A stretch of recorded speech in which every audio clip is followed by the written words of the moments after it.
Hey, today, welcome back to the Well-Doing Mama. My name is Stephanie, and I like to share my homeschooling life. I am a mama of 8 kids. Why was that hard to think of?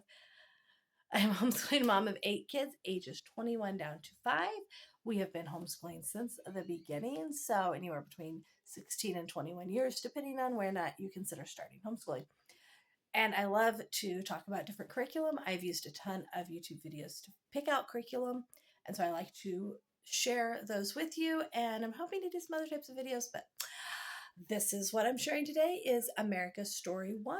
I am going to show you this. I originally used this book, or the same concept of book, not this exact one, written by this author when it was self-published by Angela Odell.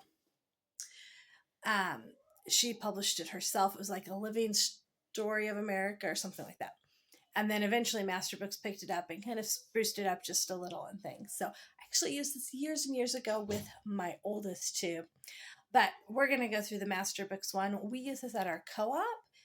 And so I'll talk a little bit about how we use it at our co-op and what I like, and I will walk you through this book. Okay, so here is America's Story 1. This goes from Ancient Americas to the Gold Rush. This is published by Masterbooks. They do have what Masterbooks calls a teacher guide. That is some student worksheet type things. It has a really nice timeline in it, so I do like that. It has some good ideas. I don't know that I would fully use it. I don't have one to show you because I don't love the way they're written. You can see some you can see some sample pages on the Masterbooks website. I just don't love the way that they're written. I feel like it has a lot of loose things for kids to do.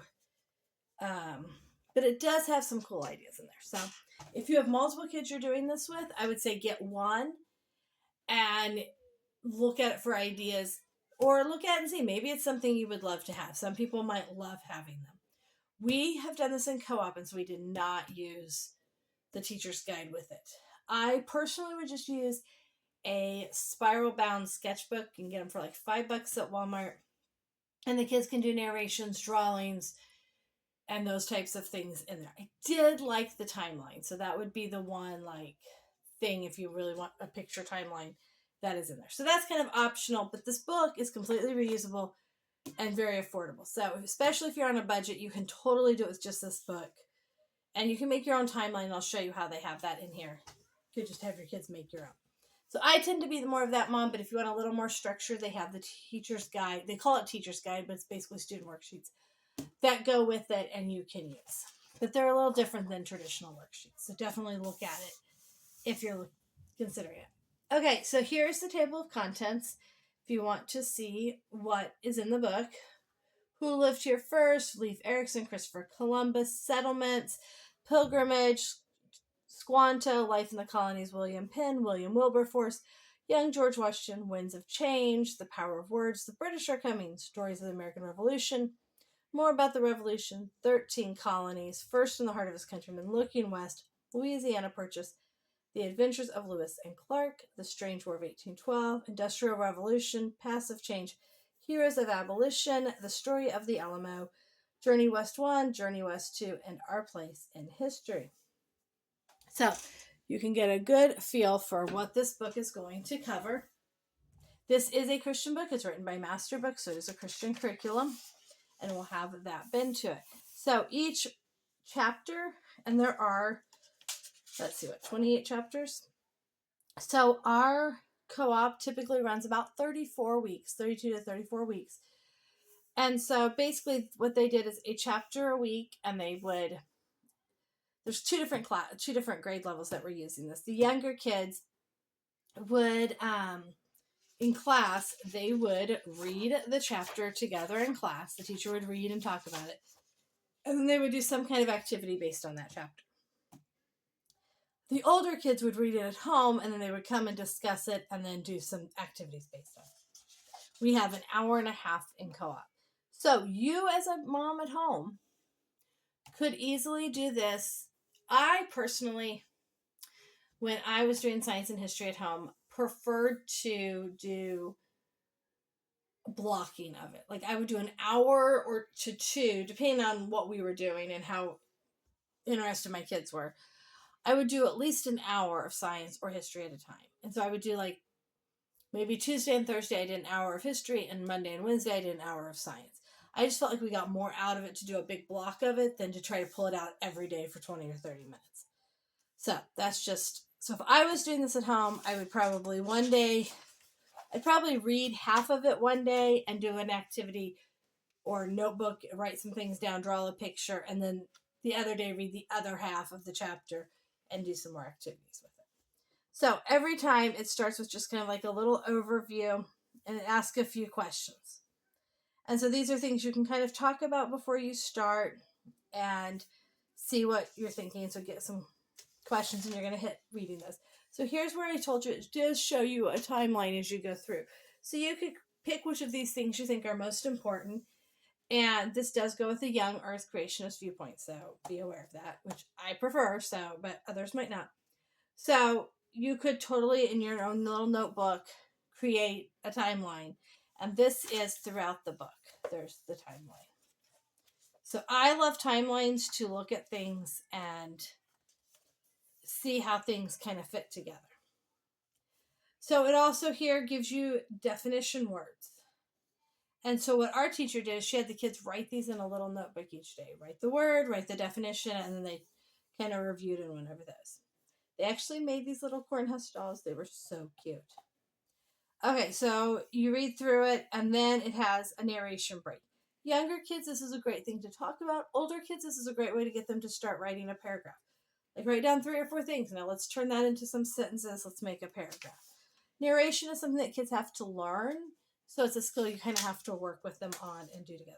Although the pages are starting to fall out. So there are some pictures. Again, another narration break.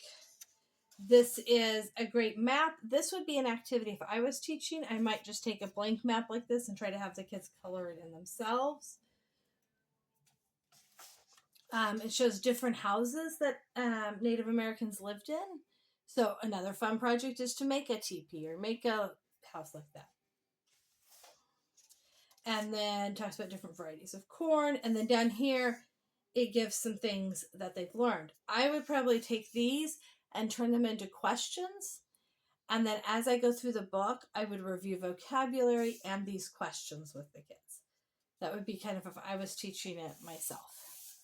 And then you get to the next chapter and it kind of does the same thing. Has a timeline, gives you a definition, has narration breaks in it.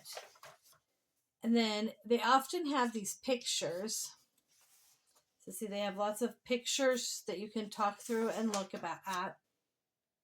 And then you get down here and what do we remember? What have we learned in this chapter? I would turn those into questions. Maybe you could have your kids start turning them into questions. Okay. And then it's the same thing throughout the book. And it just goes through. We'll skip to another chapter. Let's see.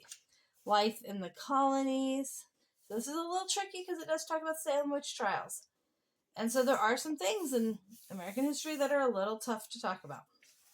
But then it also talks about the Great Awakening. So again, you go through, our kids in co-op memorized the colonies and had a fun little song that they sang to memorize the colonies. And so it just goes through and talks about it. It is definitely written as though you could read and are talking directly to the student. So it's not written as a traditional textbook. It's written as though you were just sitting there talking to your child. And then some really nice pictures. And again, those questions. So it just goes through and does kind of the same things. And you can add to it. You can not add to it and still get plenty out of it for your children. I personally like to add to it and do a little more. But if you are in a busy season, that might not be what you can do. Okay, and then we get to the last chapter, and it's kind of our place in history. What does it look like? What is it to be in history? And it shows the map of the entire United States, some different parts of American history, Freedom Isn't Free, talking about different wars and things that our country has been involved with. In the glossary, you have all the final words. Oops, sorry. Turned one too many pages. All the words that were in the chapters, and so those are great things for the kids to review. You can have some review activities and review games you might do with your own kids as you are doing that. And then it does show you the next one, which our kids are doing next year, is Civil War to the Industrial Revolution and 1900s to modern times. So they say this is for 3rd, 4th, and 5th grade, but these are really written to be family style. And so you 100% can do this with all of your kids. I'd say even 1st grade, all the way up to 5th grade. And you can adjust it. So if you have a 1st grader, a 3rd grader, and a 5th grader, you're just going to open it and you're just going to be like, let's read through this a little. Let's talk about this. And the 1st grader is obviously going to get way less than a 5th grader. So the 1st grader, you're just going to be, when you get to a narration break, you might write what they said, or you might have, and then an older kid, you might have them write it out themselves. And so they'll get different things out of it and different things they're remembering. I really, really encourage moms to come up with questions, basically review constantly all the things you have learned to all the things you are learning, because I believe that review is so important for remembering and building and getting a good understanding. I also probably would take the timeline information and create kind of a game with it where I would print off the different words of the timeline and dates and have the kids like constantly be arranging them and discussing what is going on.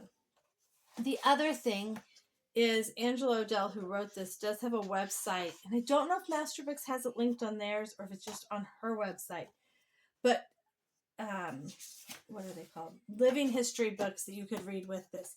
So our kids this year at Co-op read a book. Oh man, what was the name of that book?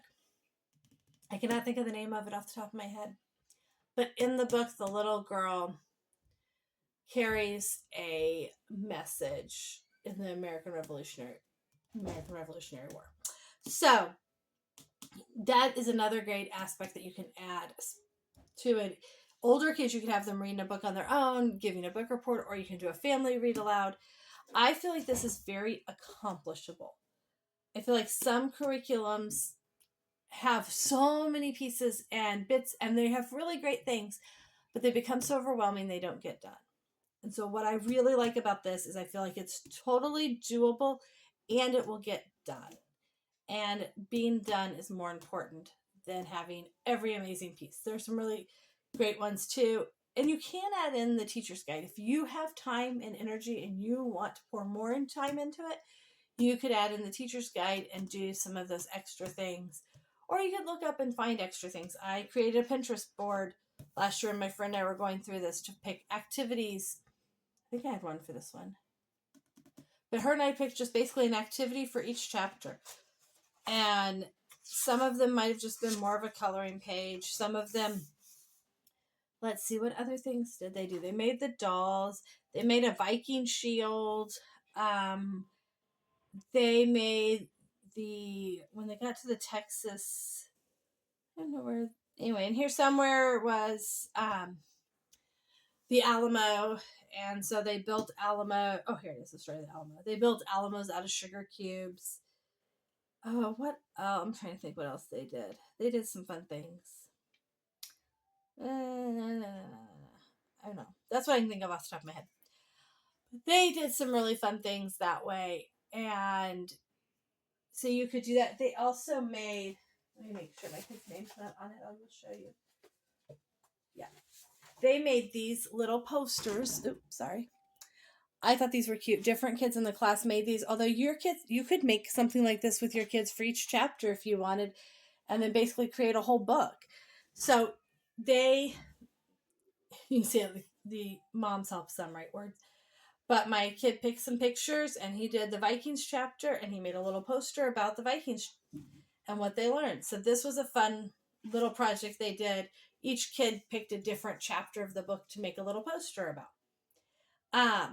So that would be also a fun, instead of doing a notebook, maybe each chapter you and your kids create a little poster, a mini poster about what they learned in that chapter. And older kids would have more words, younger kids might have more pictures. And that's okay. It's what I love about notebooking, when you do any kind of notebooking, whether it be something like this, or the kids get to pick what they're remembering. They're not going to remember every detail of American history, but they're going to remember certain things. And so this helps them to remember certain facts about each chapter. And so I personally love doing notebooking.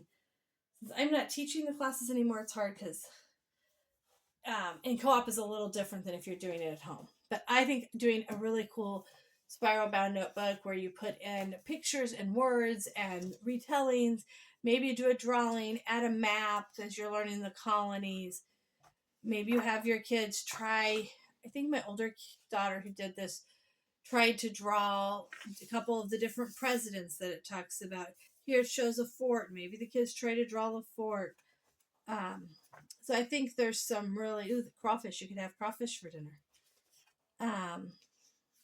Some really cool different, they had a Mexican feast when they did the Alamo too. That was fun. Kids really thought that was funny. And so lots of great activities that you can do with it. Or again, you can simply read the book with your child, especially the younger grades, and they're going to get plenty out. Another great thing is that they sell this as an audiobook also. So if you are a really stretched thin mama, you could just play an audiobook of it. And then you guys can discuss it when you have a chance. Or if you have only older kids, you can have them listen to the audiobook, write down a few things they learned, and then talk to them about that. That gets a solid history done and helps you maybe in a super busy year to not do a lot of extra stuff. And that's okay too.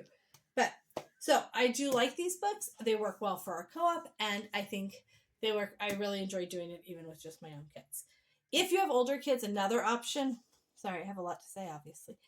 If you had a 4th or 5th grader and you're like, man, we don't have time to get through all of these before they get to the middle school ones, which is like world history, you could do 1.5 in a year and 1.5 in a year. They're not that long that I think you definitely could combine and do more than one in a year if you wanted to get through a little faster, right? So, okay, I hope that is helpful, and let me know if you have any questions. Thanks for joining us today. Please leave a comment if you have something else you'd like me to talk about or you have any questions. Please hit the like button and subscribe to see more videos about what we do.